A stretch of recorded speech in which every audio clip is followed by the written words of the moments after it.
Halo semua, nama saya Miracle Purba dengan NPM 200202004 kelas 2A31 dengan prodi Manajemen mata kuliah Ekonomi Manajerial. Pada video ini kita akan membahas mengenai teknik penyelesaian pengambilan keputusan dalam kondisi tidak pasti. Yang pertama yaitu kriteria maksimal. Dalam kriteria maksimal, pengambil keputusan dianggap sangat optimis, yaitu dipilihnya hasil-hasil terbesar dari alternatif-alternatif yang memberikan hasil maksimal dalam berbagai semua keadaan yang mungkin, payoff, dan probabilitas.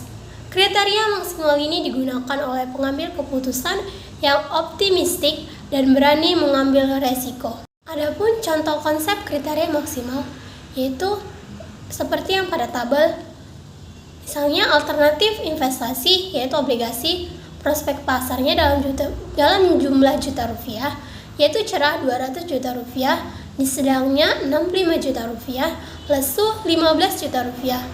Deposito cerah 175 juta rupiah, sedang 100 juta rupiah, lesu 40 juta rupiah. Properti cerahnya 250 juta rupiah, sedang 150 juta rupiah, lesu minus 100 juta rupiah. Berdasarkan tabel di atas, jenis investasi manakah yang harus dipilih jika digunakan kriteria maksimal? Adapun penyelesaian mengenai contoh konsep kriteria maksimal yaitu investasi obligasi payoff dalam maksimal yaitu 200 juta rupiah, depositonya 175 juta rupiah, propertinya 250 juta rupiah. Jadi, keputusan yang diambil berdasarkan kriteria maksimal adalah investasi properti karena memberikan hasil maksimal dari hasil maksimum beberapa investasi yaitu 250 juta rupiah. Yang kedua yaitu kriteria minimax. Dalam kriteria minimax, pengambil keputusan dianggap pesimis atau konservatif tentang masa depan. Menurut kriteria ini, hasil terkecil untuk setiap alternatif dibandingkan dengan alternatif yang menghasilkan nilai maksimal dari hasil-hasil minimal yang dipilih atau memilih alternatif yang minimalnya paling besar. Contoh konsep kriteria minimax yaitu seperti yang pada tabel, alternatif investasinya yaitu obligasi, prospek pasarnya cerahnya itu 200 juta rupiah, sedangnya 65 juta rupiah, lesu 15 juta rupiah. Deposito cerah 175 juta rupiah, sedang 100 juta rupiah, lesu 40 juta rupiah. Properti cerahnya 250 juta rupiah, sedangnya 150 juta rupiah, lesu minus 100 juta rupiah. Berdasarkan tabel di atas, jenis investasi manakah yang harus dipilih jika digunakan kriteria minimax? Adapun penyelesaian minimaxnya, investasi obligasi payoff minimumnya 15 juta rupiah, deposito payoff minimumnya 40 juta rupiah, properti payoff minimumnya minus 100 juta rupiah. Jadi, keputusan yang diambil berdasarkan kriteria minimax adalah investasi deposito karena memberikan hasil maksimal dari hasil minimum dari beberapa jenis investasi yaitu 40 juta rupiah. Ketiga, kriteria Laflage. Kriteria ini disebut juga kriteria equal likelihood. Menurut kriteria ini, mengambil keputusan mengasumsikan bahwa probabilitas terjadinya berbagai kondisi adalah sama besarnya. Pada kriteria ini, pengambil keputusan tidak dapat menentukan atau mengetahui probabilitas terjadinya berbagai hasil, sehingga diasumsikan bahwa semua kejadian mempunyai kemungkinan yang sama untuk terjadinya atau setiap hasil memiliki probabilitas yang sama. Hasil yang dipilih adalah yang memiliki nilai tertimbang tertinggi. Adapun contoh konsep kriteria Laflage seperti yang pada tabel yaitu alternatif investasi, obligasi, prospek pasarnya cerah 200 juta rupiah, sedang 65 juta rupiah, lesu 15 juta rupiah. Deposito cerah 175 juta rupiah, sedang 100 juta rupiah, lesu 40 juta rupiah. Properti cerahnya 250 juta juta rupiah, sedang 150 juta rupiah, lesu minus 100 juta rupiah. Berdasarkan tabel di atas, jenis investasi manakah yang harus dipilih jika digunakan kriteria Laflage? Adapun penyelesaian kriteria Laflage, terdapat 3 alternatif investasi, yaitu obligasi, deposito, dan properti. Maka probabilitas setiap investasinya adalah 1/3. Nilai tertinggi hasil investasi dari ketiga dipilih adalah obligasi 1/3 dikali 200 ditambah 1/3 dikali 65 ditambah 1/3 dikali 15 sama dengan 93,33. Deposito 1/3 dikali 175 ditambah 1/3 dikali 100 ditambah 1/3 dikali 40 sama dengan 104,99. Properti 1/3 dikali 250 ditambah 1/3 dikali 150 ditambah 1/3 dikali minus 100 sama dengan 99,99. Karena nilai tertimbang deposito yang tertinggi, pengambil keputusan akan memilih deposito. Yang keempat, kriteria realisme.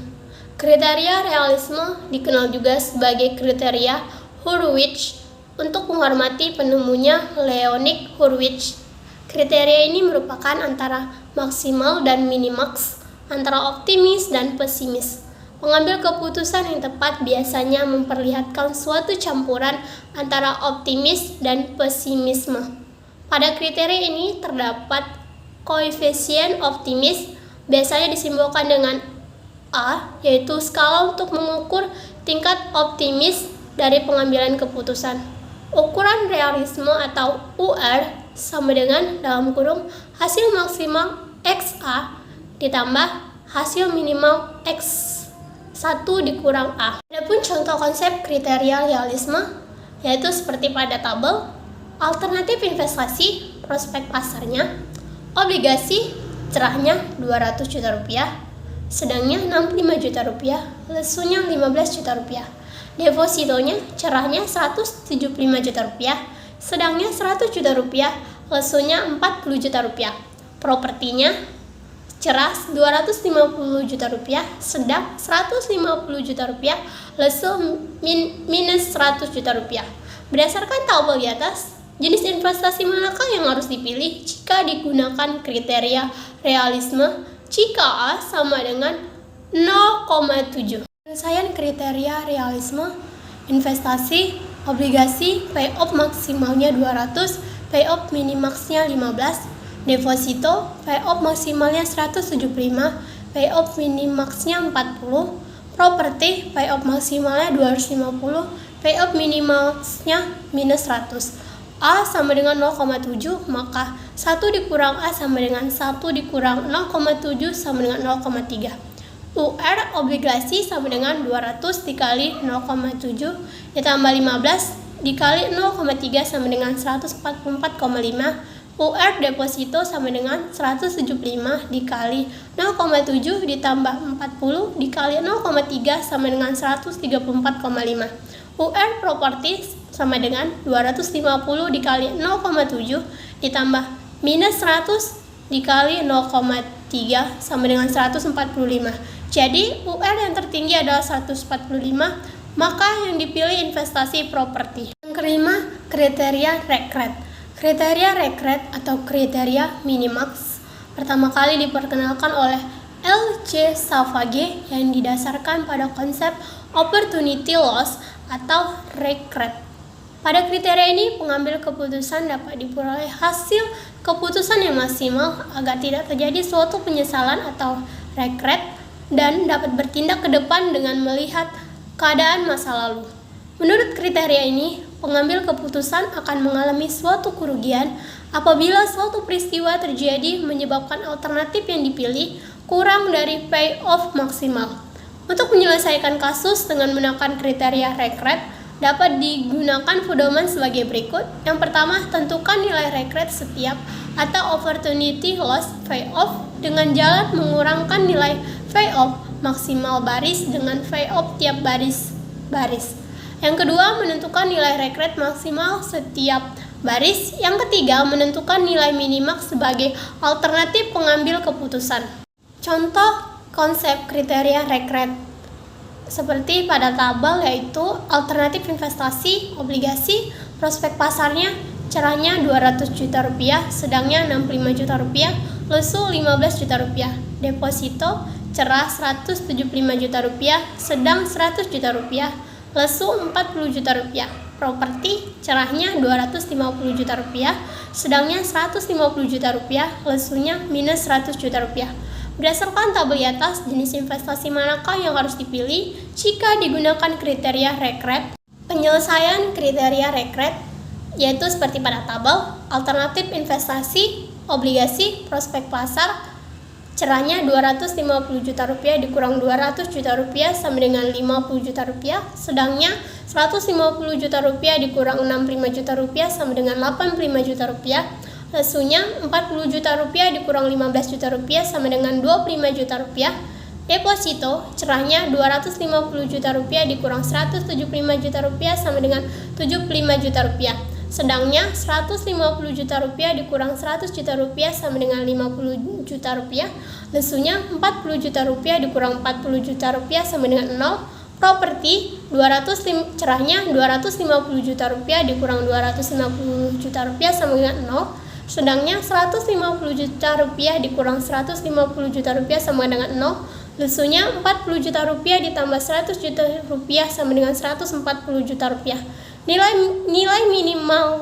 minimaxnya, nilai penyelesaian terkecil dari alternatif nilai-nilai tersebut adalah 75 juta rupiah. Dengan demikian, pengambilan keputusan memilih deposito. Yang keenam, kriteria pohon keputusan. Pohon keputusan, seperti halnya pada pohon probabilitas yang telah kita bahas sebelumnya, adalah cara mendapatkan solusi secara grafis untuk menghasilkan keputusan terbaik dalam kondisi ketidakpastian. Sebagai contohnya, kita akan lihat bagaimana sebuah perusahaan dapat mempertimbangkan suatu resiko untuk meningkatkan keuntungannya, atau bagaimana sebuah portofolio investasi dapat dipilih dengan kompromi antara tingkat pertumbuhan dengan tingkat keamanan investasi. Perbedaan antara pohon keputusan dengan pohon probabilitas adalah pada tambahan satu komponen, yaitu keputusan harus dibuat pada cabang-cabang pohon. Contoh konsep kriteria pohon keputusan, misalkan sebuah perusahaan minyak bea memiliki suatu lahan yang berpotensi mengandung minyak dan mereka harus membuat keputusan untuk memilih satu dari 3 pilihan tindakan. Yang pertama, menjual lahan pada saat ini bea akan mendapatkan 125.000 US dollar hasil penjualan lahan saat ini. Yang kedua, menunggu 1 tahun untuk menjualnya di tahun depan. bea akan menempuh resiko kemungkinan 90% harga minyak akan turun dan mereka terpaksa menjualnya dengan harga 100.000 US dollar di tahun depan. Sebaliknya, bila harga minyak naik, maka mereka akan mendapatkan keuntungan dengan menjual lahan tersebut senilai 440.000 US dollar. Suku bunga yang berlaku saat ini adalah 10% per tahun. Yang ketiga, menggarap lahan tersebut. Jika ingin menggarap lahan sendiri, bea harus mengeluarkan biaya 200.000 US dollar untuk pengeboran dan akan menempuh resiko seperti yang ada pada tabel. Jenis sumur kering, probabilitasnya 0,50, keuntungannya 0. Basah, probabilitasnya 0,40, keuntungannya 400.000. Berlimpah, probabilitasnya 0,10, keuntungannya 1.500.000.